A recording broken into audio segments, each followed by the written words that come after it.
লাকাদ কানা লাকুম ফি রাসূলিল্লাহি উসওয়াতুন হাসানা। আল্লাহ বলেন, ওই নবীর মাঝে তোমাদের জন্য রয়েছে উত্তম আদর্শ। ওই নবীর আদর্শে নিজের আদর্শবান বানায় নাও। ওই নবীর আদর্শে দুনিয়াতে যে উম্মতের আদর্শবান হয়ে যাবে, এরা মিথ্যা বলতে পারবে না, এরা অন্যায় করতে পারে না, এরা অপরাধ করতে পারে না, এরা খারাপ আচরণ করতে পারে না, এরা এক মুসলমান আর এক মুসলমানকে গালি দিতে পারে না। কারণ আমার নবীর পুরো লাইফের আদর্শের মাঝে কোনো গালি নাই, কোনো মিথ্যা নাই, ওয়াদা করে খেলাফ নাই। ওই নবী আমানাতের খেয়ানত পর্যন্ত করে নাই, যার কারণে নবুয়তের আগেই কাফেরেরা নবীর জন্য এত পাগল হয়ে গেল। আবু জাহালের দলেরা আমার মদিনাওয়ালা নবীরে আল আমিন উপাধি দিয়া দিল। এরা সবাই জানায়া দিল, এই মুহাম্মদের মতো আমানতদার কেউ হতে পারে না। আল্লাহ পাক বলেন, ফাবিমা রাহমাতিম মিনাল্লাহি লিনতা লাহুম। ও পয়গম্বর, আপনার দিলটাকে আমি আল্লাহ এত পরিমাণ মায়া দিয়া বানাইলাম, যেই দিলটা এত পরিমাণ মায়া, ওই মায়ার কাছে কাফেররা পর্যন্ত বড্ড দুর্বল হয়ে গেল।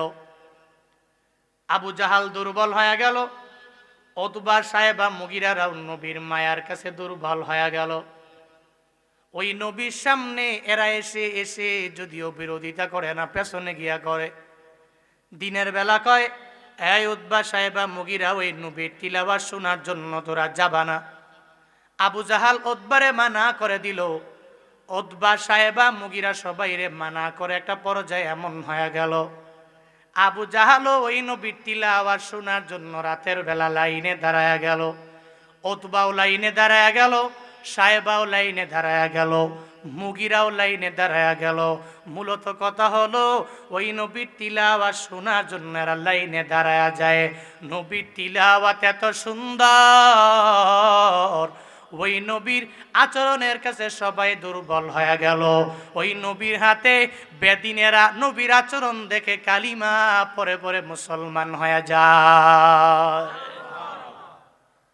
ওমরে ফারুকে আজম নবীর গর্দান আনার জন্য দৌড়াইল।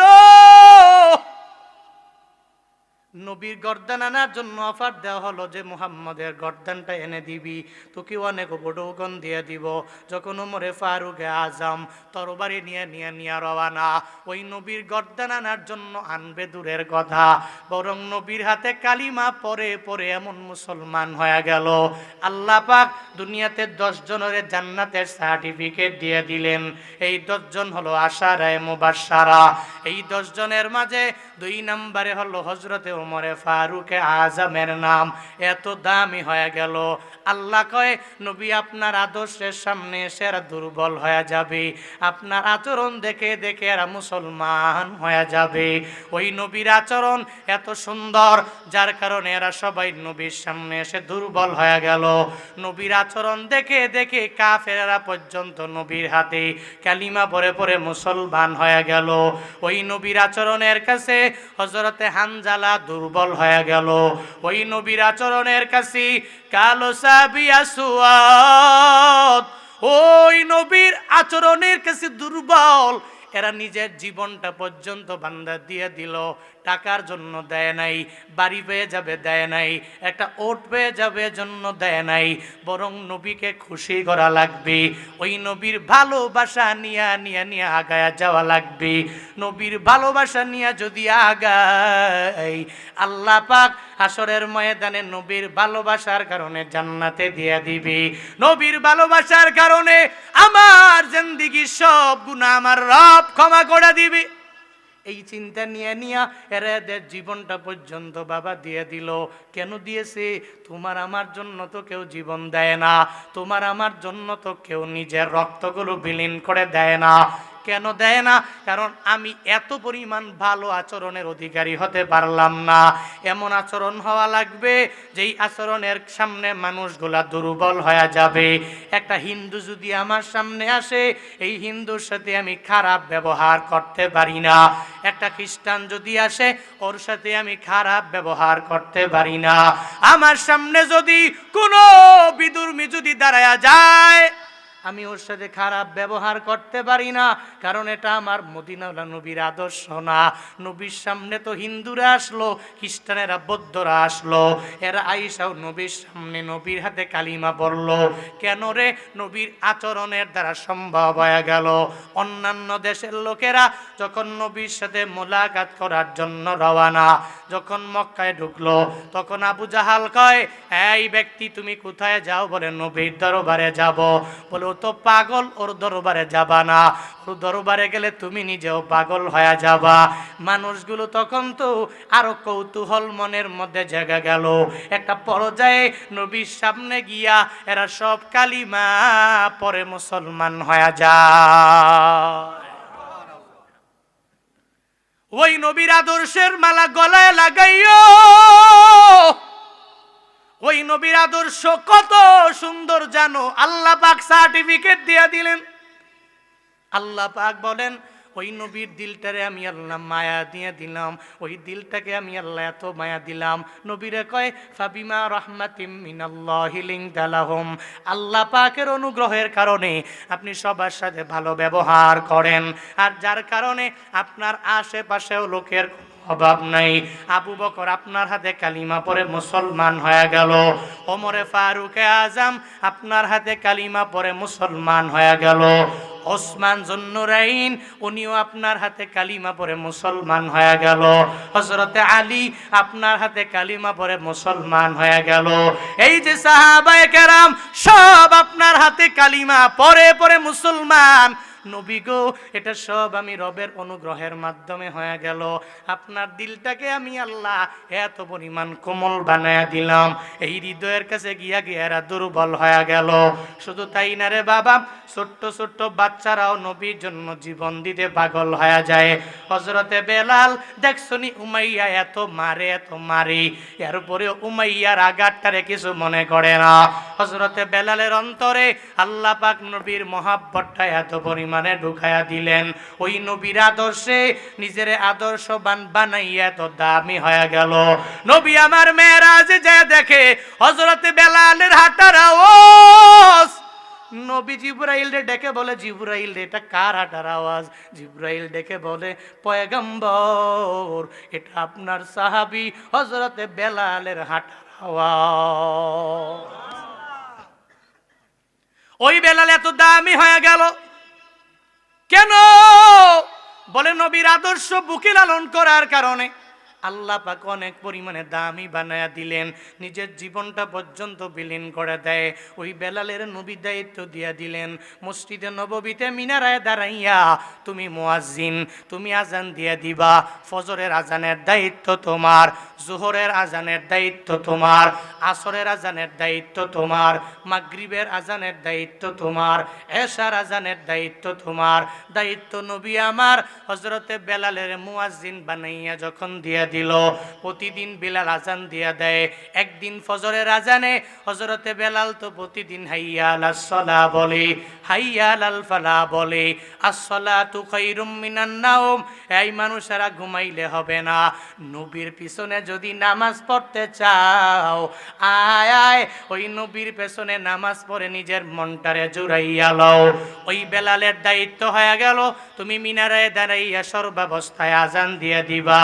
কিন্তু হযরতে বিলাল একদিন নবীর থেকে আদেশ পাওয়া গেল, বেলাল রে আজকে তুমি মিনারায় দাঁড়াইয়া আজান দিবা, তবে হাইয়া আলাস সালাহ তুমি বলবা না, হাইয়া আলাল ফালাহ বলবা না।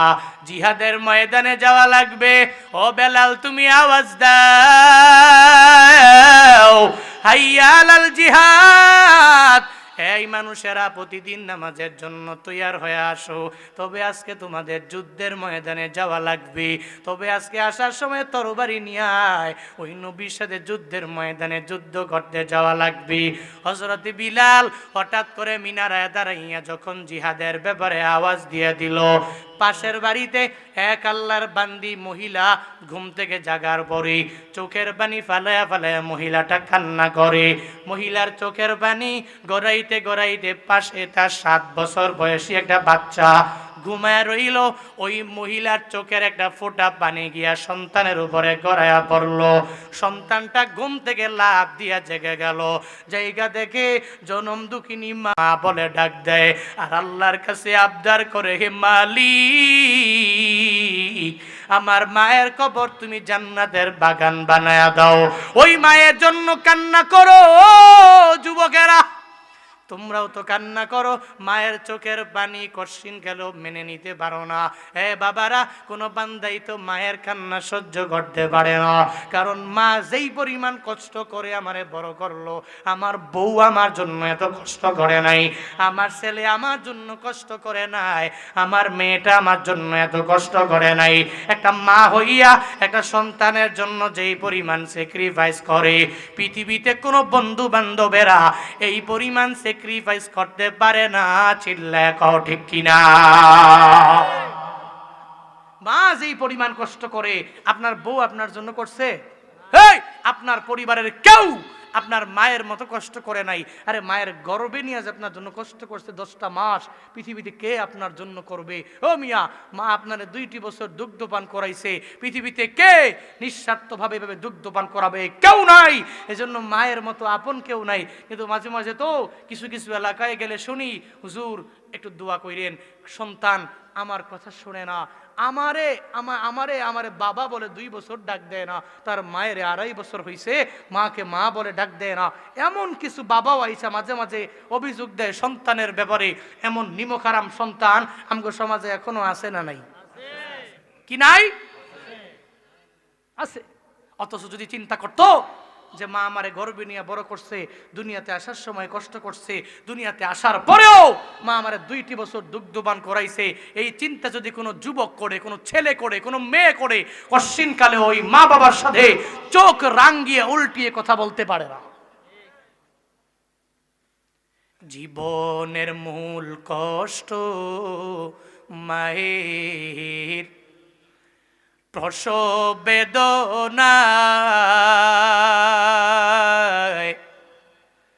7 আসমান 7 জমিন তখন মায়েরই মাথায়। জীবনের মূল কষ্ট মায়ের, প্রসব বেদনায় 7 আসমান 7 জমিন তখন মায়েরই মাথায়। এমন মাকে কেমনে আজি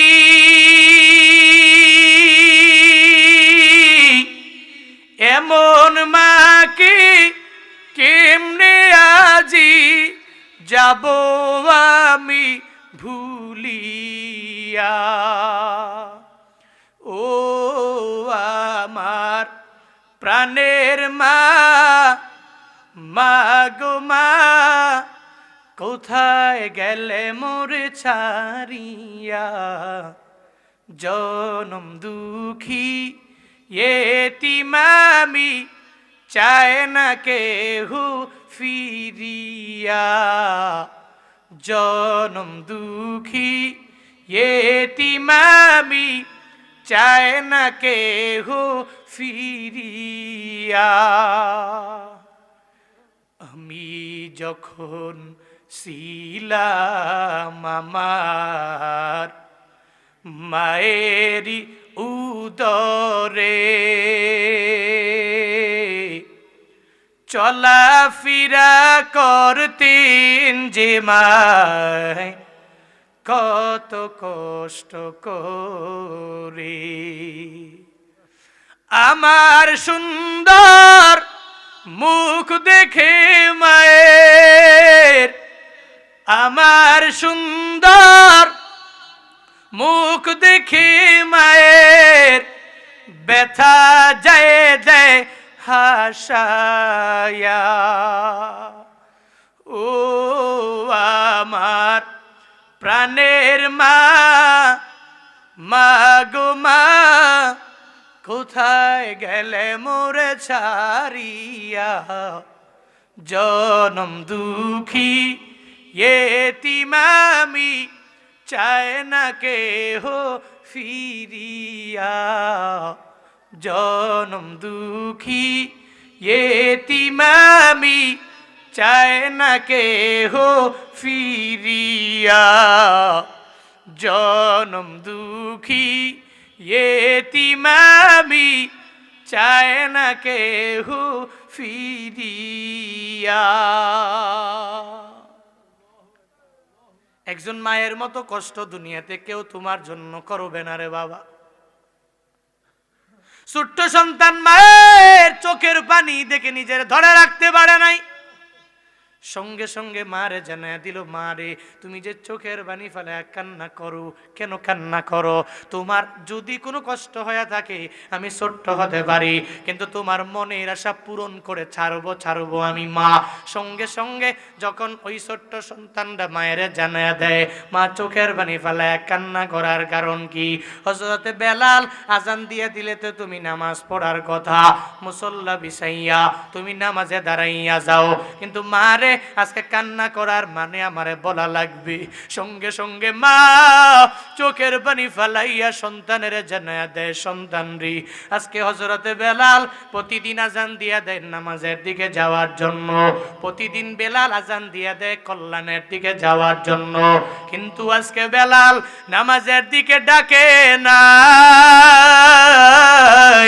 আমার নবীর কথা শুনে শুনি ওই বেলাল আওয়াজ দিয়া দিল, জিহাদের ময়দানে যাওয়া লাগবে। কে আছো রে? ওই যুদ্ধের ময়দানে তরবারি নিয়া মসজিদে নববীতে হাজির হয়ে যাও, তরবারি নিয়া যুদ্ধের ময়দানে যাওয়া লাগবে। কে আছো? নবীর ভালোবাসায় নিজের রক্তগুলো বিলীন করে দিতে পারবা। আমি চোখের পানি ফালাইয়া কেন কান্না করে সন্তান রে জানুনি? আজ থেকে কয়েক মাস আগে ওই বেলাল এভাবে আওয়াজ দিয়েছিল, তোমার বাবা আমার পাশেই শোয়া ছিল, তোমার বাবা ঘুম থেকে জাগলো। হযরতে বিলালের জিহাদের ময়দানে সম্বোধনের ডাক শুনিয়া সঙ্গে সঙ্গে তোমার বাবা আমারে জানায়া দিল, বিবি রে তরবারি দাও, এই তরবারি নিয়ে আমার যুদ্ধের ময়দানে যাওয়া লাগবে। তোমার বাবা আমার স্বামী তরবারি নিয়া ওই যে যুদ্ধের ময়দানে গেল, আজও পর্যন্ত তোমার বাবার চেহারা আমি দেখি নাই, আমার স্বামীর মায়া আমি পাই নাই রে। তবে আমি স্বামী আমার নবীর জন্য জীবন দিয়েছি, এজন্য স্বামীর জন্য চোখের পানি ফেলায় আমি কান্না করি না। আমি কেন কান্না করে জানোনি? আজকে জিহাদের ময়দানে আমার স্বামীরেও আমি পাঠাইতে পারবো না, কারণ স্বামী নাই, আমার বাবাও নাই, যেই বাবারে আমি যুদ্ধের ময়দানে পাঠাইয়া দিতে পারবো।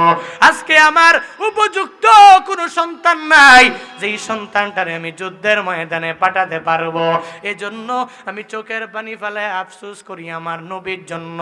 আমি একটা ছেলে উপযুক্ত বানাইতে পারলাম না যেই ছেলেটা যুদ্ধের ময়দানে আমার নবীর সাথে গিয়া নিজের জীবনটাকে পরিপূর্ণ দিয়া দিতে পারবে, নিজের রক্তগুলো জমিনের মধ্যে বিলীন করে দিতে পারবে। এজন্য আমি এই জায়গায় দাঁড়াইয়া চোখের পানি ফেলায় কান্না করি। সঙ্গে সঙ্গে ওই ছোট্ট বাচ্চা জানায়া দেয়, মা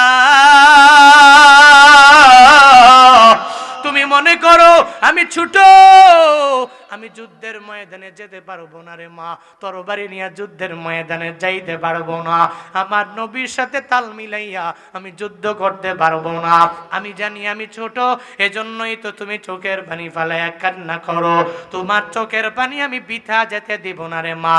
শুনে নাও, আমি যুদ্ধের ময়দানে আজকে যাব, তবে যুদ্ধের ময়দানে নবীর সাথে যুদ্ধ করব। যুদ্ধ করে করে করে করে মা আমি আমার নিজের জীবনটা ওই জায়গায় বিলীন বিলীন করে দিব। আমি যুদ্ধের ময়দান থেকে গাজী হয়ে ফিরবো না মারে, আমি যুদ্ধের ময়দান থেকে শহীদ হইয়া তোমারে শহীদের মা না বানাইয়া ওই যুদ্ধের ময়দান থেকে আমি ফিরবো না। সুবহানাল্লাহ। মাকে জানাইয়া দিল তোমার চিন্তার দরকার নাই, যুদ্ধের ময়দানে আমি যাব, আমি যাইয়া আবার শহীদের মা তোমারে বানায়া দিব, যেরকম ভাবে তোমারে আমার বাবায় তোমারে শহীদ স্বামীর স্ত্রী বানায়া দিল। মারে যুদ্ধের ময়দানে তুমি কোলে করে করে করে মানে নিয়ে যাও। মায়ের মনটা উৎফুল্ল হয়ে গেল, সন্তানটাকে কুলের মধ্যে নিয়া মসজিদে নববীতে যখন চলে গেল, ইতিমধ্যেই মদিনাওয়ালা নবীর ফজরের নামাজ শেষ। এরপরে নবীর লাইনে সাহাবায়ে কেরাম দাঁড়ানো, কে কে আজকে যুদ্ধের ময়দানে যাবে, সবাইকে কোন জায়গায় অবস্থান করবে, এই ব্যাপারে যখন নবী সুন্দর করে শিডিউল করতে লাগলেন, ওই পর্যায়ে মহিলাটা তার বাচ্চাটারে কোলের মধ্যে নইয়া একটা বড় লাইনের পেছনে গিয়া যখন মহিলাটা দাঁড়ায়া যায়, কে যেন বলে রে মহিলা তুমি কই যাবা, কই যাবা, আজকে যুদ্ধের ময়দানে তোমারে নেওয়া হবে না, হবে না, হবে না। আমার নবী কোনো মহিলারে নিবে না, আজকে যুদ্ধের ময়দানে ছোট বাচ্চাকেও নেওয়া হবে না, কাউরে নেওয়া হবে না। নবী বলেছে প্রাপ্তবয়স্ক যারা এরা যুদ্ধের ময়দানে যাবে, এই নারী তুমি যাও যাও, তুমি বাড়িতে চলে যাও, যুদ্ধের ময়দানে তোমাকে নেওয়া চলবে না। সঙ্গে সঙ্গে মহিলাটা জানায়া দিল, সাহাবীরা রে যুদ্ধের ময়দানে আমি যাওয়ার জন্য আসি নাই, আমার স্বামী যুদ্ধের ময়দানে নিজের জীবনটা পর্যন্ত বিলীন করে দিয়ে দিল, আমার ছোট্ট বাচ্চাটারে আমি কোলের মধ্যে নিয়ে নিয়ে এই লাইনে দাঁড়ায় গেলাম, এই ছোট্ট বাচ্চাটা যুদ্ধের ময়দানে যাবে, তার বাবা তোমাদের সাথে যুদ্ধ করে করে নিজের জীবনটাকে দুনিয়া থেকে বিদায় করে দিল। আমার নবীর প্রেম ভালোবাসা অন্তরে লইয়া তরবারি নিয়ে নিয়া আমার বিছানা থেকে উঠে উঠি ওই যুদ্ধের ময়দানে গিয়া নিজের তরবারি দিয়া যুদ্ধ করে এই যে শহীদ হয়ে গেল। আজ পর্যন্ত আমার স্বামীর চেহারাটা আমি দেখতে পারি নাই রে, আমার সন্তানটারও আমি দিব্যা বিদায় দিয়ে দিব, এই দুনিয়াতে আমার কিচ্ছু লাগবে না, আমার নবী বাঁচবি, আমার নবী সালামতে থাকবি, আমার নবী নিরাপদে থাকবি, এটাই আমার জন্য পরিপূর্ণ গর্বের হয়ে যাবে। তোমরা এই সন্তানটা ছেলেটারে নিয়ে নিয়া যুদ্ধের ময়দানে যাও, যুদ্ধের ময়দানেও যাবে, ও দুনিয়া থেকে বিদায় নিয়ে নিলে আমি মায়ের কোনো আফসোস হবে না, একটা বারের জন্য আমি দুঃখিত হব না, একটা বারের জন্য আমি চোখের পানি ফেলায়া সন্তানের জন্য কান্না করব না। সাহাবায়ে কেরাম ডেকে বলে, ও মহিলা না না, আজকে যুদ্ধের ময়দানে তুমি যেতে পারবা না, তোমার বাচ্চাটাকেও নেওয়া হবে না, এত ছোট বাচ্চা, ও তো তরবারিও ধরতে জানে না, ও তো যুদ্ধের ময়দানে যুদ্ধ করতে পারবে না, তুমি চলে যাও, আমার নবী জানলে তোমার প্রতি রাগান্বিত হয়ে যেতে পারে, কারণ এত ছোট বাচ্চা নবী নিয়ে যুদ্ধের ময়দানে যেতে পারে না। সঙ্গে সঙ্গে একটা পর্যায়ে যখন সাহাবী আর মহিলার মাঝে বাকবিতণ্ডা হয়ে গেল, ইতিমধ্যেই নবীর কান মুবারক পর্যন্ত খবরটা পৌঁছায় গেল। নবী আমার ডেকে বলে, এখানে মহিলা কি আমার জানাও। সাহাবায়ে কেরাম ডেকে বলে, নবী গো, এই মহিলা যুদ্ধের ময়দানে যাওয়ার জন্য পাগল পারা, আবার তার সন্তানটাকে যুদ্ধের ময়দানে নিয়ে যাবে, এই জন্য তার ছোট্ট বাচ্চাটাকে কোলের মধ্যে নিয়ে নিয়া আমাদের সাথে ঝগড়ায় লিপ্ত হয়ে গেল। তার স্বামী নাকি আপনার মহাব্বতে জীবন দিয়া দিছি, তার বাচ্চাটাও নাকি আপনার মহাব্বতে জীবন দিয়া দিবি, এজন্য বাচ্চাটারে নিয়ে নিয়ে নিয়ে চলে আসছে। নবী কয়ে, বারণ করিও না, আমার সামনে আসতে দাও। যখন সামনে আসলো, নবী মহিলাটারে জিগায়, মহিলারে তোমাকে যুদ্ধের ময়দানে নেওয়া হবে না, তুমি এই জায়গা থেকে বিদায় হয়ে যাও। যখন এই কথা বলে, সঙ্গে সঙ্গে এবার মদিনাওয়ালা নবী জানায় দেয়, না না, তোমার বাচ্চাকে যুদ্ধের ময়দানে নেওয়ার রবের কাছ থেকে আমার কোনো পারমিশন নাই, তোমাকেও নেওয়া হবে না। এই মহিলা, তুমি এই জায়গা থেকে বাড়িতে চলে যাও, আমি ওয়াদা দিয়া দিলাম তোমার সন্তানটা যেদিন বড় হয়ে যাবে আমি তাকে নিয়ে নিয়ে যুদ্ধের ময়দানে যাব রে, তবে আজকে আমি যুদ্ধের ময়দানে নিতে পারি না। এটা বলার পরে সঙ্গে সঙ্গে ওই মহিলা জানায়া দেয়, নবী না না, এই বাচ্চাটারে আমি আপনার জন্য স্যাক্রিফাইস করতে পারি, আপনার জন্য আমি বিদায় করে দিতে পারি। নবী গো, আমার জন্য এটা গর্বের হয়ে যাবে। নবী এবার ডেকে বলে, ছোট্ট বাচ্চাটা যুদ্ধের ময়দানে কিভাবে জিহাদ জিহাদ করবি, এটাই তো আমার বুঝে আসে না। ও তো তরবারি ধরতে পারে না। প্রশ্ন জাগে কি জাগে না? জাগেনি। ছোট্ট একটা বাচ্চা এত যুদ্ধ করবে কেমনে, তরবারি ধরবে কেমনে, লড়াই করবে কেমনে? ও তো নিজের গায়ের জবটাই দিতে পারছে না, ও তরবারি নিয়ে আবার যুদ্ধের ময়দানে সবার সাথে এত কাফের মুশরিক বেঈমানদের সাথে যুদ্ধ করবে। তুমি এটা কেমন কথা বলতেছো? যাও, তবে আমি ওয়াদাবদ্ধ তোমার কাছে, যেদিন তোমার এই ছেলেটা বড় হবে আমি তাকে যুদ্ধের ময়দানে নিয়ে যাব। আমি তোমার কাছে প্রতিশ্রুতি দিলাম, ওয়াদা করলাম নিয়ে যাব। তবে আজকে আমি নিতে পারি না, কারণ এত ছোট্ট বাচ্চা যুদ্ধের ময়দানে, যে জিহাদের ময়দানে যুদ্ধ করতে পারবে না, দুনিয়া থেকে বিদায় নিয়ে যাবে। এটা কশিনকালেও আমি নবী হয়ে মেনে নিতে পারি? বারবার বিদায় করে দেয়, বারবার নবী বলে যুদ্ধ করতে পারবে না। মহিলাটা সঙ্গে সঙ্গে জানায়া দিল, নবী আমার, আমি জানি আমার ছেলেটা যুদ্ধ করতে পারবে না। আমি জানি, ভালো করেই জানি ও তরবারি ধরতে পারবে না। এই তরবারি নিয়ে নিয়ে যুদ্ধের ময়দানে জিহাদ করতে পারবে না, এটা আমি ভালো করেই জানি। কিন্তু নবী গো, আমি এটা জানি আমার স্বামীকে আমি দুনিয়া থেকে বিদায় করে হয়ে গেল, আমি আফসোস করি নাই। আমার ছেলেটাও আপনার জন্য স্যাক্রিফাইস করে দিতে পারি, আপনার জন্য সে জীবন দিয়ে দিবে, কোনো অসুবিধা হবে না। নবী কয় যুদ্ধ করতে পারবে না। এবার মহিলার একটা কারণ নবীর সামনে দেখাইল, নবী গো, আমি জানি আমার ছেলেটা যুদ্ধের ময়দানে জিহাদ করতে পারবে না, কিন্তু পয়গম্বর আমার, আপনি তারে নিয়ে যদি যুদ্ধের ময়দানে যান, যুদ্ধের ময়দানে যাওয়ার পরে কাফের মুশরিক বেঈমানেরা যখন আপনাকে মারার জন্য এরা ফন্দি আঁকবে, আপনাকে মারার জন্য যখন এরা তীর মারবে, চেষ্টা করবে দুনিয়া থেকে বিদায় করে দেওয়ার জন্য, আমার ছেলেটারে নিয়ে যখন আপনার ডান দিকে লক্ষ্য করে তীর মারা হবে, আমার ছেলের দুইটা হাতের বগলের নিচে আপনার হাতটা ঢুকাইয়া আমার ছেলেটারে ঢাল বানাইয়া নবী গো আপনার ডান দিকে আপনি ধরে রাখবেন, আমার ছেলের উপরে তীর পড়বে, আমার নবী আমার ছেলের উসিলায় বেঁচে যাবে। নবী গো আমার কপালটা কি পরিমাণ ধন্য হয়ে যাবে। নবী শুধু তাই না, যখন আপনাকে লক্ষ্য করে বাম দিকে যখন তীর মারার জন্য চেষ্টা করবি, আপনি আমার ছেলেটারে নিয়ে একটু বাম দিকে ধরে রাখবি, নবী গো আমার সন্তানের উপরে তীর পড়বে, নবী আপনার উপরে পড়বে না। আমার সন্তানের উসিলে আমার নবী বেঁচে যাবে, এটা আমার কাছে বড় ধন্য মনে হবে। শুধু তাই না, ও নবী আমার, যখন আপনার সামন দিকে তীর মারার জন্য চেষ্টা করবি, আপনি আমার ছেলেটারে তার বুক বরাবর তীরটা নিক্ষেপ যখন করবি, আমার ছেলেটারে আপনি বুক বরাবর ধরে রাখবেন, আমার ছেলের বুকের মাঝে তীর পড়বে, নবী গো আপনি এই উসিলায় বেঁচে যাবেন, আমার কপালটা বড্ড ধন্য হয়ে যাবে। ওই যুদ্ধের ময়দানে আমার সন্তানের তীর মারতে মারতে বুকটা ঝাঁঝরা হয়ে যাবে, আমার সন্তান দুনিয়া থেকে বিদায় নিয়ে চলে যাবে, কিন্তু নবী গো হাসরের ময়দানে আমি রবের দরবারে বলতে পারবো, আল্লাহ গো, দুনিয়াতে আমি কিচ্ছু করতে পারি নাই গো, ও আল্লাহ, এই দুনিয়াতে আমি কোনো আমল করতে পারি নাই আল্লাহ, তবে আমি জানি তুমি জানো আমার স্বামীটারে আমি স্যাক্রিফাইস করে বিদায় হয়ে গেছি, একটা বারের জন্য আমি আফসোস করলাম না। আল্লাহ গো, আমার সন্তানটারে আমি নবীর জন্য পাঠায়া দিলাম, একটা বারের জন্য আফসোস করলাম না।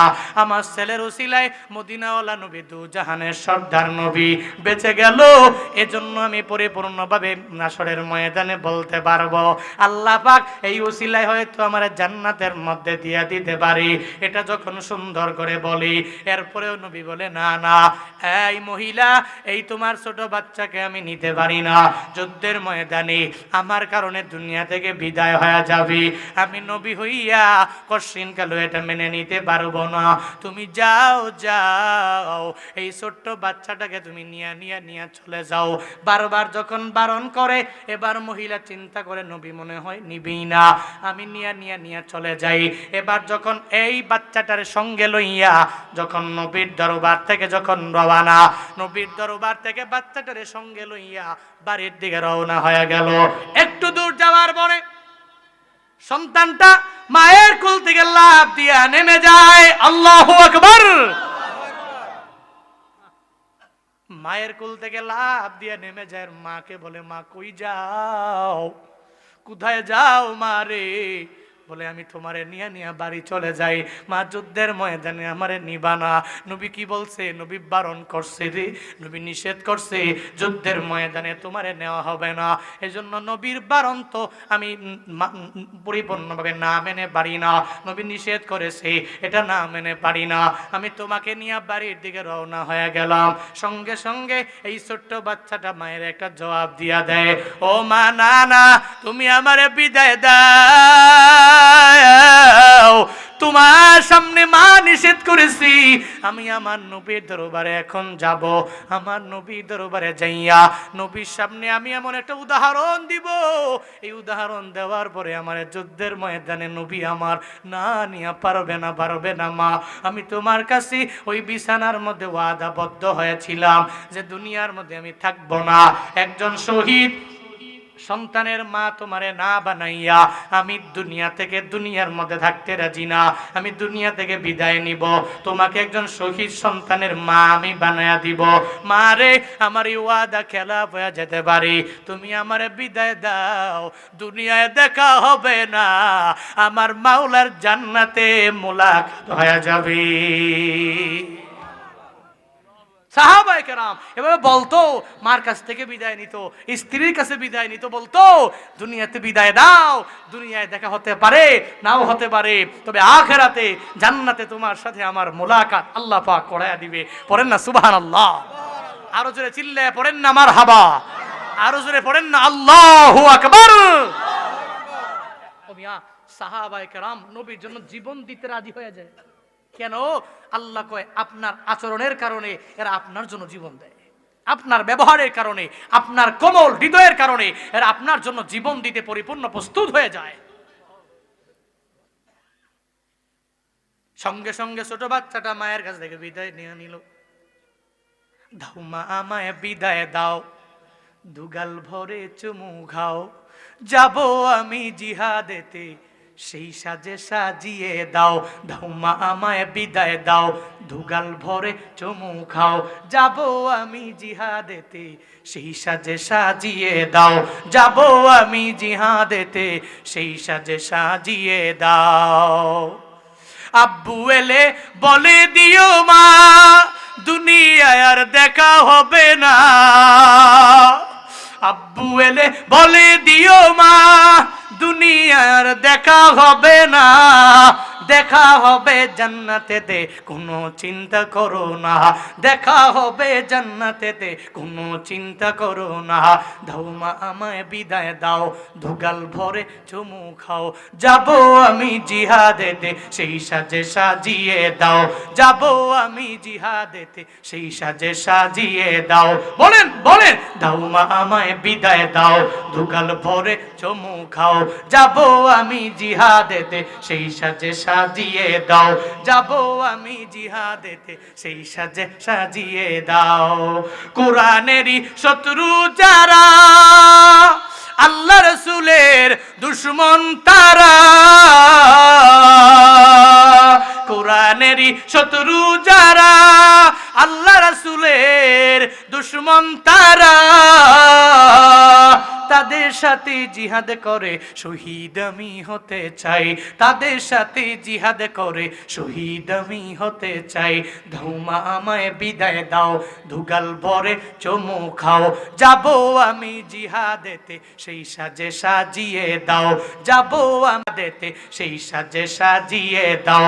দাও মা, আমায় বিদায় দাও, দুগাল ভরে চুমু খাও, যাব আমি জিহাদেতে, সেই সাজে সাজিয়ে দাও, যাব আমি জিহাদেতে, সেই সাজে সাজিয়ে দাও। কন্যা মারহাবা। ছোট্ট সন্তানটা মায়ের কাছ থেকে বিদায় নিয়ে নিল। মা, তুমি আমার বিদায় দাও, দুনিয়ায় দেখা হবে না, জান্নাতে দেখা হবে রে মা। বিদায় নিয়ে নিয়ে নবীর দরবারে রওনা। নবীর কাছে যাওয়ার পরে নবী দেখে ছোট্ট বাচ্চাটা যেই মা কোলে নিয়ে নিয়ে নবীর দরবারে আসছিল, ওই ছোট্ট বাচ্চাটা নবীর সামনে হাজির হয়ে গেল। নবী কয়, ছেলে রে, তুই কেন আবার আমার সামনে আসলা? তুই কি মনের মধ্যে কি চলছে আমার জানাও। ছোট্ট বাচ্চাটা সঙ্গে সঙ্গে একা একা আবার নবীরে জানায়া দেয়, নবী গো, ওই যুদ্ধের ময়দানে আমি যাওয়ার জন্য আপনার দরবারে আসছি, আমি আপনার সঙ্গে যাব। নবী গো, আমি তরবারি নিয়ে যুদ্ধ করব, আমাকে বারণ করবেন না, আমাকে নিষেধ করবেন না, আপনি নিয়া যুদ্ধের ময়দানে আমাকে নিয়ে রওনা হয়ে যাবেন। নবী বলে, তুমি ছোট, যুদ্ধের ময়দানে গিয়ে তরবারি দিয়ে যুদ্ধ করতে পারবে না, তুমি চলে যাও, আমি তোমার কাছে প্রতিশ্রুতি দিয়ে দিলাম, একটা সময় এমন আসবে আমি পরিপূর্ণভাবে তুমি বড় হবা, তুমি সাবালক হয়ে যাবা, তরবারি দিয়ে যুদ্ধ করার মতো ক্ষমতা আল্লাহ পাক তোমারে দিয়ে দিবি, আমি তোমার ওই সময় নিয়ে যাব। এরপরেও বারবার বারণ করার পরেও ছোট্ট বাচ্চা মানতে চায় না। এবার নবীরে বলে, নবী আমি আপনার একটা উদাহরণ দিয়ে দিব। ও পয়গম্বর, আপনি আমারে নিতে চান না, একটা কারণ কি? কারণ হলো আমি ছোট মানুষ, আমি তরবারি ধরতে পারবো না, আমি যুদ্ধের ময়দানে জিহাদ করতে পারবো না। কিন্তু নবী গো, আমি জানি আমি যুদ্ধের ময়দানে জিহাদ করতে পারবো না, তবে আমি আমার মা, এখন আমি ছোট, সকালবেলা চুলার মধ্যে মা যখন রান্না করি, আমি মায়ের পাশে, আমি যে মায়ের পাশে বসে থাকি, কেমনে রান্না করে, চুলার মধ্যে আমার মা কিভাবে আগুন ধরায়, ওই ব্যাপারেও পরিপূর্ণভাবে আমার আইডিয়া আছে। নবী গো, ওই মায়ের পাশে বসে বসে একটা পর্যায়ে আমি তাকায়া দেখি, আমার মা বড় বড় লাকড়িগুলো আগে দেয় না, আগে মা চুলার মধ্যে আগুন জ্বালানোর জন্য ছোট ছোট লাকড়িগুলো আগে দিয়া দেয়, এরপরে ছোট ছোট লাকড়ি, এগুলো আগুন ধরলে এরপরে বড় বড় লাকড়ি দেয়। ঠিক না বেঠিক? ঠিক নেই? আগে তো দইরাই বড় বড় লাকড়িগুলো দেয় না, আগে দেয় কি? ছোট ছোট লাকড়িগুলো দিয়ে আগুন ধরায়, এরপরে এটার উপরে বড় বড় লাকড়িগুলো আছে, এরপরে পরবর্তীতে আগুন ধরলে বড় বড় লাকড়িগুলো দেয়। ছোট্ট বাচ্চা নবীর উদাহরণ দেয়, নবী গো, আমি আমার মায়ের কাছে তো থাকি, তো এখন আমি ছোট, আমি আমার মায়ের পাশে বসে বসে আমি দেখি আমার মা যখন রান্না করে তখন ছোট লাকড়িগুলো আগে আগে দেয়, বড় লাকড়িগুলো পরে দেয়। এজন্য আমি আপনার কাছেই উদাহরণটা পেশ করলাম। কেন জানেননি? রহমাতুল লিল আলামিনের বলতে লাগলো, আমি আমার মায়ের ওই চুলা থেকে পরিপূর্ণভাবে এটাই বুঝলাম, আমার মা আগে ছোট লাকড়ি দেওয়ার পরে বড় লাকড়ি দেয়, ছোট ছোট লাকড়ি দেওয়ার মাধ্যমে আগুন জ্বলে, এরপরে বড় লাকড়ি দেওয়ার মাধ্যমে আগুনগুলো আরো বড় হয়ে যায়। নবী গো, আমি ছোট হয়ে যেতে পারি, আমি ছোট হতে পারি, তবে মাঝে মাঝে ছোট ছোট ব্যক্তিদের দ্বারাও অনেক কিছু হয়ে যায়। নবী গো, যুদ্ধের ময়দানে যখন আমি আপনার সঙ্গে রওনা হয়ে যাব, ওই যুদ্ধের ময়দানে যাওয়ার পরে কাফেরেরা যখন দেখবে আমি ছোট মানুষ,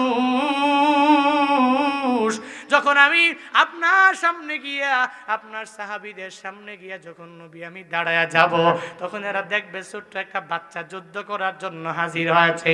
এরা মনে করবে এই ছোট্ট বাচ্চা যুদ্ধ করে আমাদের সাথে পেরে উঠবে না, তখন এরা আমার দিকে লক্ষ্য করে একটা তীর মারবে, ওই তীরটা মারার পরে সঙ্গে সঙ্গে আমার বুকের মধ্যে পড়বে। সাহাবায়ে কেরাম টের পেয়ে যাবে শত্রুপক্ষের পক্ষ থেকে আক্রমণ চলে আসলো। ওই যুদ্ধের ময়দানে আমি ছোট্ট বাচ্চার মাধ্যমে যুদ্ধের ময়দানে জিহাদ শুরু হয়ে যাবে, আমি ছোট্ট বাচ্চার মাধ্যমে পুরো যুদ্ধের ময়দানে যুদ্ধের দামামা বেজে উঠবে। নবী গো, এরপরও আপনি নিয়ে যান, কোনো অসুবিধা হবে না, আমিও আমার মাওলার জান্নাত চাই। নবী গো, আমি আপনারে ভালোবাসি, আপনারে বাঁচায় রাখতে চাই, এই দুনিয়া আপনি থাকবেন, আমার বাবা যেই লাইনে পথিক হয়ে গেল আমি ওই পথের পথিক হয়ে যাব। ও নবী, এবার বারণ করবেন না, নবী এবার নিষেধ করবেন না। এরপরেও নবী আমার বলে, না না বাচ্চা রে, ছোট সাহাবী রে, তোরে যুদ্ধের ময়দানে আমি নিব না, বড় হয়ে গেলে নিয়ে যাব। এরপরেও নবী বারবার বারণ করে যখন পাঠাইয়া দেয়, ছোট্ট বাচ্চাটা বলে না যুদ্ধের ময়দানে যাব। নবী কয়, না না, তোরে যুদ্ধের ময়দানে নেওয়া হবে না। একটা পর্যায়ে এই ছোট্ট বাচ্চারা আর মদিনাওয়ালা নবীর সাথে যে এই কথাবার্তা, আমার মাওলা জানে কি জানে না? আল্লাহ পাক জানে, আল্লাহ পাক দেখেন ওয়াহুয়া মাআকুম আইনামা কুনতুম ওয়াল্লাহু বিমা তা'মালুনা বাসীর। আল্লাহ পাক বলেন, বান্দা তুমি যেখানে যাও আমি আল্লাহ তো তোমার সামনে আছি, তোমার সাথে আছি। আল্লাহ তো সব জানে, সব দেখে, সব বুঝে। ছোট্ট বাচ্চাটা নিজের জীবন দেওয়ার জন্য নবীর সামনে পাগল পারা, ওই ছোট্ট বাচ্চাটার মনের ব্যাপারে আমার মাওলার ধারণা আছে। সে কি আসলেই নবীর জন্য জীবন দিতে যায়, নাকি মৌখিকভাবে আমার নবীর সামনে সে মজা করে? এটা তো আমার মাওলা ভালো করেই জানে। সঙ্গে সঙ্গে আল্লাহ পাক রব্বুল আলামিন জিবরাইল পাঠায়া দিলেন, জিবরাইল রে যাও যাও আমার নবীর দরবারে যাও, নবীরে গিয়ে জানায়া দাও। নবী যেই বাচ্চাটারে বারবার বারণ করে নিজে বাড়িতে পাঠায়া দেয়, ওই যুদ্ধের ময়দানে নিবে না, ওই নবীরে যা জানায়া দিও জান্নাতের মধ্যে আল্লাহ পাক রব্বুল আলামিন আজকে যুদ্ধের ময়দানে যারা যারা যাবে এদের নামের একটা লিস্ট আমার মাওলা তৈরি করেছে। ওই যুদ্ধের ময়দানে যারা শহীদ হয়ে যাবে এদের নামের লিস্ট আমার মাওলা একটা করেছে রে। আমার নবীরে গিয়ে জানায়া দাও, নবী যারে ছোট মনে করে, নবী যারে যুদ্ধের ময়দানে নিতে যায় না, আল্লাহ পাক ওই জান্নাতের মধ্যে শুহাদায়ে কেরামের লিস্টটা করে রাখছে। ওই লিস্টের প্রথম নাম আল্লাহ পাক এই ছোট্ট বাচ্চার নাম উঠায়া দিয়েছে। নবীর মায়া নাই কি তোমার, কেমনে দুঃখ দাও যে আবার। নবীর মায়া নাই কি তোমার, কেমনে দুঃখ দাও যে আবার। নামাজ পড়ো রোজা রাখো প্রথম ঘাটি কাফনে, নবী বিনে কে তরাবে পুলসিরাত মিজানে, নবী বিনে কে তরাবে পুলসিরাত মিজানে। চলো চলো চলো মুমিন চলো নবীর সন্ধানে, নবী বিনে কে তরাবে পুলসিরাত মিজানে, নবী বিনে কে তরাবে পুলসিরাত মিজানে। এমন রেতিম নবী আমার, পিতা মাতা নাই যে তাহার। এমন রেতিম নবী আমার, পিতা মাতা নাই যে তাহার। এর পরেও কত মারা মারলো তারে দুশ্মনে, এরপরেও কত মারা মারলো তারে দুশ্মনে, নবী বিনে কে তরাবে পুলসিরাত মিজানে, নবী বিনে কে তরাবে পুলসিরাত মিজানে। চলো চলো চলো মুমিন চলো নবীর সন্ধানে, নবী বিনে কে তরাবে পুলসিরাত মিজানে, নবী বিনে কে তরাবে পুলসিরাত মিজানে। মারহাবা। নবী বিনে পুলসিরাতে মিজানে সুপারিশ করে আর অন্য কোন এক ব্যক্তি আছে যে আপনারে জান্নাতে নিতে পারবে? ও মি আছে? আল্লাহ পাক আয়াতুল কুরসিতে নিজেই বলেছেন, মান যাল্লাযী ইয়াশফাউ ইনদাহু ইল্লা বিইজনি। আল্লাহ কয়, কে আছে এমন পাওয়ারওয়ালা? মান যা, কে আছে সে? আল্লাযী ইয়াশফাউ, যে ব্যক্তি সুপারিশ করবে, ইনদাহু, আল্লাহ পাকের নিকটে হাসরের ময়দানে সুপারিশ করবে, ইল্লা বিইজনি, তবে হ্যাঁ তার অনুমতি ছাড়া, তার পারমিশন ছাড়া। কে আছে এমন যে ব্যক্তি হাসরের ময়দানে আরেক ব্যক্তিকে সুপারিশ করবে? আল্লাহ পাক এই ক্ষমতা, এই পাওয়ার দুনিয়ার কোনো ব্যক্তিকে দেয় নাই। হ্যাঁ, একমাত্র আমার মদিনাওয়ালা নবীকে দিয়েছেন। নবী উম্মতি উম্মতি বলে কান্না করবে, গুনাহগারী উম্মতগুলোকে নবী মায়া করে বলবে, যেই উম্মতেরা আমি নবীর জন্য পাগল হয়েছ, নবীর সুন্নতের উপরে আমল করেছ, নবীর প্রত্যেকটা আদর্শ মেনে নিজেকে আদর্শবান বানাইছো, আর যারা সুন্নতের উপর আমল করতে পারো নাই, খালি নামে নামে নামে নামে বলছো, কিন্তু মাগার কার্যে পরিণত করতে পারো নাই। আলাদা হয়ে যাও, সঙ্গে সঙ্গে পর্দা পড়ে যাবে। ওই নাফরমান যারা নবীর সুন্নতের উপর আমল করে নাই, এরা পর্দার আরেক ওপারে পড়ে যাবে। ওদিন নবীরে বারবার বলবে, কিন্তু নবী তো এদের জন্য দয়া দেখাবে না, মায়া দেখাবে না, যারা নবীর জন্য দুনিয়াতে পাগল পাড়া ছিল, নবীর জন্য এদের জীবনটা পর্যন্ত বিলীন করে দিতে এরা দ্বিধা করে নাই। নবীর জন্য রক্ত বাইতুল মুকাররমে গিয়া মাঝে মাঝে বড় বড় সম্মেলনে, বড় বড় আন্দোলনে সাড়া দিয়েছে। নবীর নিয়ে কটূক্তি করছো, আমার নবীর নিয়া যেই নবীর চরিত্রের মধ্যে বিন্দু মাত্র পরিমাণ কোন সেকুলার, কোন নাস্তিকেরা দাগ লাগাইতে পারে নাই, তোর মতো সেকুলার বর্তমানে আইসা আমার নবীর নিয়ে কটূক্তি করো, তো তোর মতো কটূক্তিকারীকে, তোর মতো সেকুলারকে, তোর মতো নাস্তিককে বিদায় করার আগ পর্যন্ত আমি মাঠ ছাড়তে রাজি না। এরপরেও তো মাঝে মাঝে গুলিতে আহত হয়, নিহত হয়, নিজের রক্তগুলো বিলীন করে দেয়। হাসরের ময়দানে নবী বলবে, এই উম্মত আমার, আল্লাহ পাক আমাকে ক্ষমতা দিয়েছে, এবিলিটি দিয়েছে, আমি তাকে নিয়ে জান্নাতে ঢুকে যাব। মিয়া নবীরে সারা পৃথিবীতে কাউকেই আল্লাহ পাক এই পারমিশন দেয় নাই। আদম নবীও নফসি নফসি, নূহ নবীও নফসি নফসি, দাউদ নবীও নফসি নফসি, সুলাইমান নবীও নফসি নফসি, ইব্রাহিম নবীও নফসি নফসি। সবাই নিজ নিজ নিজ নিজ চিন্তা নিয়ে সব ঘুরবে। ওদিকে নবী মাকামে ইব্রাহিমে, ওদিকে নবী সিজদায় পড়ে আমার মাওলার দরবারে, ইয়া উম্মতি ইয়া রব্বি হাবলি উম্মতি, ইয়া আল্লাহ আমার উম্মতরে তুমি বাঁচাও, জাহান্নাম থেকে বাঁচাও। ওদিন নবী কান্না করে সুপারিশ করে জান্নাতে নিয়ে যাবে। সুবহানাল্লাহ পড়ে না তো? আরো জোরে পড়ে না সুবহানাল্লাহ? ও মিয়া, চলার পথে নবীর আদর্শ মেনে আদর্শবান হতে হবে। কারণ আল্লাহ পাক বলছেন, তুই যদি আদর্শ গ্রহণ করো কারো, নবীর করো। নবীর আদর্শ গ্রহণ করলেই তোর মতো আদর্শবান আর পৃথিবীতে কেউ থাকবে না। আর নবীর আদর্শ নিয়ে যারা চলবে এরাই বড্ড দামি। আল্লাহ পাক এদের দামি বানাইবে। এই যে স্কলার যারা, বক্তা যারা, নবীর সুন্নতের আশেক যারা, আল্লাহ পাক এদের কি পরিমাণ দামি বানাইছে। জুব্বা পরি, দাড়িটাকে লম্বা করলাম, মাথায় টুপি লাগাইছি, কই এক বেলা তো না খেয়ে মরলাম না? হ্যাঁ, আল্লাহ পাক কত সম্মানের সাথে, কত মর্যাদার সাথে, কি পরিমাণ সম্মান মর্যাদায় আল্লাহ পাক আমাদেরকে রাখছেন। এটা কলম দিয়া লেখা কোনোভাবেই বুঝাইতে পারবো না রে বাপ, পারবো না, বলেও বুঝাতে পারবো না। আল্লাহ পাক এত সম্মান প্রত্যেকটা নবীর আদর্শ মানলেওয়ালা আদর্শবান ব্যক্তিদেরকে দেন। আজকে থেকে নিয়ত করেন, নবীর এক নাম্বার গুণ হলো নবীর দিলটা ছিল কোমল, মায়ার।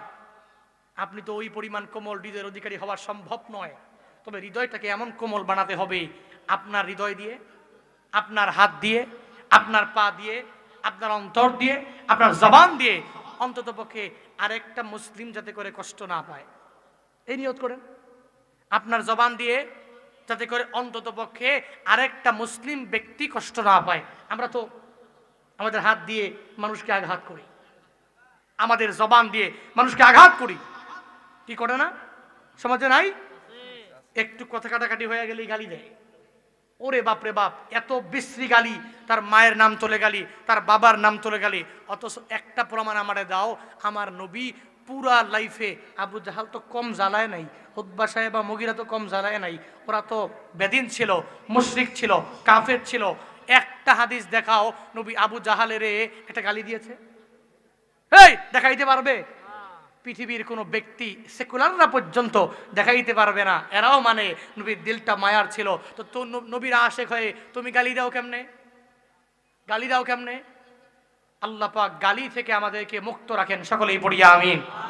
মিথ্যা সমাজে ভরপুর, সয়লাভ হয়ে গেছে।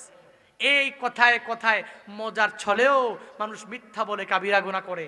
কি করে? কি করে না? মজার ছলে মানুষ কাবিরা গুনাহ করে। মিথ্যা থেকে দূরে থাকা লাগবে। পারবেন? এই পারবেন তো ইনশাআল্লাহ? ওয়াদা করে খিলাফ করা, এটা করা যাবে না। আমাদের দেশে তো এটা বেশি হয়। আপনাদের মুরাদনগরের এই বাঙ্গরার এই জায়গায় কেমন হয় আমি জানি না, বাইরাতে কেমন হয় আমি জানি না, কিন্তু আমার এলাকায় অনেক বেশি হয়। মানুষ টাকা পয়সা ধার দিলে কয় যে তোমারে আমি আগামী মাসের 5 তারিখে দিচ্ছি। ওরে বাপরে বাপ, বেচারা টাকা দিয়ে যে কি বিপদে পড়ছে। 1 মাসের জায়গায় 1.5 মাস, 2 মাস, 3 মাস, 5 মাস, 10 মাস, এরপরে এর পিছনে গেলে তোমার কিছু শরমও লাগে না? তুমি বারবার কেড়েছ, আমি দিয়ে দেন কইছি না? ঠিক কিনা? মাঝে মাঝে আমরাও এমন বিপদে পড়ি, নরম দিল নিয়ে দেই, ওরে খাইছে খাইছে রে। এরপরে যে কি পরিমাণ নয় ছয়, এটা নবীর আদর্শ? এটা নবীর আদর্শ? নবীর আদর্শ হলো নবী ওয়াদা করে খেলাফ করে নাই, আমানাতের খেয়ানত আমার নবী করে নাই। আজকে থেকে নিয়ত করেন আপনি মিথ্যা বলবেন না, আপনি ওয়াদা করে ওয়াদা খেলাফ করবেন না। আজকে থেকে নিয়ত করেন আপনি আমানাতের খেয়ানত করবেন না। আজকে থেকে নিয়ত করেন আপনি নবীর সুন্নতের উপরে আমল করবেন। আজকে থেকে নিয়ত করেন আপনি গালিগালাজ করবেন না। যদি আপনি নিয়ত করতে পারেন তো নবীর সুপারিশ পেয়ে জান্নাতে যেতে পারবেন। রাজি আছেন তো ইনশাআল্লাহ? রাজি আছেন তো ইনশাআল্লাহ? আল্লাহ পাক আমাদের সবাইকে সেই তৌফিক দান করুন। সকলেই পড়ি আমিন। আর একটু জোরে করে পড়েন আমিন। আয়াতে পড়ছিলাম ফাবিমা রাহমাতিম মিনাল্লাহ লিনতা লাহুম ওয়ালাউ কুনতা ফাজ্জান গালিজাল কলব লান ফাদ্দু মিন হাওলিক। এবার আল্লাহ পাক নবীর মাধ্যমে প্রত্যেকটা পৃথিবীর যত নেতা আছে, যত লিডার আছে, আল্লাহ পাক তাকে আদেশ দিয়েছেন নবীর মাধ্যমে। আল্লাহ পাক বলছেন ফাফু আনহুম, আপনার সাথে অনেকে উলটপালট কথা বলবে, আপনি এদের ক্ষমা করে দিবেন। Forgiveness is a great virtue. আপনি ক্ষমা করবেন, এটা মহৎ গুণ। এটা আল্লাহ পাক নবীকে আদেশ দিয়েছেন, নবীর মাধ্যমে পৃথিবীর সব মানুষকে দিয়েছেন। যদি আপনার সাথে কেউ অন্যায় করে আপনি ক্ষমা করাটা শিখবেন। আহসিন ইলা মান আসা ইলাইক, আপনাকে যে গালি দিল আপনি আর গালি দিবেন? আপনি আর গালি দিবেন? আপনাকে যে গালি দিল আপনি তার সাথে ভালো আচরণ করবেন, ভালো ব্যবহার করবেন, চলার পথে মানুষকে ক্ষমা করবেন। এটা এক নম্বরে সবক। ফাফু আনহুম ওয়াস্তাগফির লাহুম, মানুষের ব্যাপারে আল্লাহর কাছে ক্ষমা প্রার্থনা করবেন। নবীর মাধ্যমে আল্লাহ পাক পৃথিবীর প্রত্যেকটা ব্যক্তিকে জানায়া দিল, যদি আপনাকে কেউ গালি দেয় আপনি গালি ফিরাই তো দিবেনই না। আল্লাহর কাছে বলবেন, আল্লাহ এই ব্যক্তিটা আমার একটা গালি দিছে, তুমি তার হেদায়েত দিও। কি বলবেন? তুমি তার হেদায়েত দিও। আল্লাহ পাক শিখাচ্ছেন ওয়াস্তাগফির লাহুম। 3 নাম্বার শিখাচ্ছেন ওয়াশাওয়িরহুম ফিল আমর। এবার আল্লাহ পাক বলছেন, নবী হে, কোন একটা সিদ্ধান্ত নিতে গেলে আপনি মুশাওয়ারা করবেন, আপনি পরামর্শ করবেন, একটা বৈঠক করবেন। নবীর মাধ্যমে আল্লাহ পাক পৃথিবীর প্রত্যেকটা মাতবর, প্রত্যেকটা লিডার, প্রত্যেকটা নেতাকে জানায়া দিলেন, তুমি সিদ্ধান্ত নিতে গেলে একটা বৈঠকে বসবা। কারণ আল্লাহ পাক তোমার ব্রেনে সর্বোত্তম লেভেলের যে সিদ্ধান্ত ওটা আল্লাহ পাক দেয় নাই। 10 জন মানুষের সাথে বসলে একজনে একটা মত দিবে, আরেকজন আরেকটা মত দিবে। প্রত্যেকটা মত তুমি সুন্দর বিবেচনায় নিয়ে এরপরে সিদ্ধান্ত নিবে। এটার নাম হচ্ছে মুশাওয়ারা। কি নাম? আরবিতে বলা হয় এটার নাম হচ্ছে মুশাওয়ারা। আল্লাহ পাক এই মুশাওয়ারা করার জন্য নবীকে পর্যন্ত আদেশ দিয়েছেন ওয়াশাওয়িরহুম ফিল আমর। আপনি যখন কোনো কিছু করবেন তাদেরকে সঙ্গে নেবেন, আবু বকরকে নেবেন, ওমরকে নেবেন, ওসমানকে নেবেন, আলীকে নেবেন, নিয়ে এরপর একটু মুশাওয়ারা করবেন, পরামর্শ করবেন। তবে পরামর্শ করতে যাইয়া মাঝে মাঝে আমগো মধ্যে এমন হয়, যিনি মোরাল উনি সবার কয় তুমি মত দাও, মত দেওয়ার পরে সবাই কয় কি তোমরা যেটা কইছো একটাও মানি না, আমার দেয়। আমার পরিচিত সভারে একজন সভাপতি ছিল, মসজিদের সভাপতি, আব্বুই মসজিদের খেদমত করত। তো উনি খুব পাওয়ারফুল লোক। তো মসজিদের কোনো একটা সিদ্ধান্ত নেওয়ার ব্যাপারে সবাই বসতো একসাথে বৈঠকে বসে। এরপরে বলতো যে এই ক্যাশিয়ার তুমি একটা কও, বলতো তুমি একটা কও। এরপরে আরেকজনে কইতো সেক্রেটারি তুমি একটা কও, এই সহসভাপতি তুমি একটা কও। এভাবে সবার কাছ থেকে মত নিয়া লাস্টে হ্যাঁ কয় কি তোমগো একটাও আমার কাছে ভালো লাগে না, আমারটা যেটা আমি কইছিলাম এইটাই আমার কাছে ভালো লাগে। এটার নাম কি বৈঠক হইল? এটার নাম মুশাওয়ারা নয়। আল্লাহ পাক বলছেন ওয়াশাওয়িরহুম ফিল আমর। কোন একটা বিষয়ে তুমি মুশাওয়ারা করো, পরামর্শ করো, তবে নিজেরটাকে প্রায়োরিটি দিবা না, সবারটাকে প্রায়োরিটি দেওয়া লাগবে, সম্মান করা লাগবে। প্রত্যেকটা মতকে সর্বোচ্চ লেভেলে শ্রদ্ধা করা লাগবে, সম্মান করা লাগবে। এরপরে আল্লাহ পাক আমার নবীকে বলছেন ফাইদা আযামতা ফাতাওয়াক্কাল আলাল্লাহ। কোন কিছু করতে গেলেই ভরসা করবা কার উপরে? আল্লাহ। ভরসা করবেন কার উপরে? কার উপরে ভরসা? আল্লাহ। ঘর থেকে বের হচ্ছেন, যাবেন মুরাদনগরে, কার উপর ভরসা করে বের হবেন? আল্লাহ। কার উপরে? একটা বিল্ডিং বানাচ্ছেন, কার উপর ভরসা করবেন? আল্লাহর উপর ভরসা করবেন। গাড়িতে উঠছেন, আল্লাহর উপর তাওয়াক্কুল করে এরপরে গাড়িতে উঠবেন। গাড়িতে ওঠার দোয়া আছে না নাই? যানবাহনের দোয়া আছে না নাই? সুবহানাল্লাযী সাখখারা লানা হাযা ওয়া মা কুন্না লাহু মুকরিনিন ওয়া ইন্না ইলা রাব্বিনা লামুনকালিবুন। একটা বাসে উঠেছো, তুমি তোমার প্রাইভেট কারে উঠেছো, ওই জায়গায় দোয়া পড়ে নাও, আল্লাহর কাছে বলো আল্লাহ আমরা জানি এই প্রাইভেট কারকে নিয়ন্ত্রণ করার ক্ষমতা আমাদের ড্রাইভারের নাই, আমার বাপেরও নাই, আমার 14 গোষ্ঠীর নাই। সুবহানাল্লাযী সাক্কারা লানা, তুমি পুত পবিত্র আল্লাহ, যিনি তুমি আমাদের জন্য এই বাহনটাকে আমাদের জন্য নিয়ন্ত্রণে নিয়ে আসছো। আল্লাহ গো, তুমি যদি নিয়ন্ত্রণে আইনা না দিতা, কশিন কালেও আল্লাহ নিয়ন্ত্রণে না আনলে কশিন কালেও আমি এটা নিয়ন্ত্রণ করতে পারতাম না। এটা বলো, আল্লাহর কাছে বলে তাওয়াক্কুল করে বান্দা তুমি বের হয়ে যাও। আল্লাহ পাক বলেন, আমি রবের উপরে তাওয়াক্কুল করে করে দুনিয়াতে যেই বান্দাগুলো আগায়া যায়, আমি আল্লাহ বান্দার প্রতি এত পরিমাণে রাজি হয়ে যাই, ডেস্টিনেশন যাওয়া পর্যন্ত ওই বান্দাকে হেল্প করা আমি মাওলার জন্য ওয়াজিব হয়ে যায়। সুবহানাল্লাহ। ওয়াকানা হাক্কুন আলাইনা নাসরুল মুমিনিন, একটা মুমিনকে নুসরত করা, সাহায্য করা, এটা আল্লাহর জন্য আল্লাহ পাক নিজে ওয়াজিব বানায় নেয়। পড়েন না সুবহানাল্লাহ। এটা বিপদে পড়লে, কোন জায়গায় রওনা করলে তাওয়াক্কুল করবেন কার উপরে? কার উপরে? আল্লাহর উপর ডিপেন্ড করে চলবেন। আল্লাহ বলছেন, ইন্নাল্লাহা ইউহিব্বুল মুতাওয়াক্কিলিন, যারা আল্লাহর উপর তাওয়াক্কুল করে, এই ডিফেন্ডার প্রত্যেকটা ব্যক্তিকে আল্লাহ পাক ভালোবাসেন, মোহাব্বত করেন, এদেরকে বিপদ থেকে আল্লাহ বাঁচায়া দেন। আজকের এই মাহফিল থেকে তালিম, 1 নাম্বার নবীকে চলার পথে আদর্শ বানাবো, 2 নাম্বার মানুষকে ক্ষমা করতে শিখবো, 3 নাম্বার একটা মানুষ আমারে গালি দিল, আমি তার হিদায়াতের জন্য দোয়া করব, গালি ফিরাইয়া দিব না। 4 নাম্বার চলার পথে আল্লাহর উপরে ভরসা করব, যে কোনো কাজ করার আগে আল্লাহর উপর তাওয়াক্কুল করে নামবো। আল্লাহ পাক রব্বুল আলামিন অত্র আয়াত থেকে এই শিক্ষা অর্জন করে আমাদেরকে বাড়িতে যে বাস্তব জীবনে আমল করার তৌফিক দান করেন। সকলে একবার করে চিল্লায়া সমস্যারে পড়ছি আমিন, আমিন, আর জোরে পড়ি আমিন। আস্তাগফিরুল্লাহ রাব্বি মিন কুল্লি যামবিন ওয়া আতুবু ইলাইহি, লা হাওলা ওয়ালা কুওয়াতা ইল্লা বিল্লাহিল আলিয়্যিল আযীম। আস্তাগফিরুল্লাহ রাব্বি মিন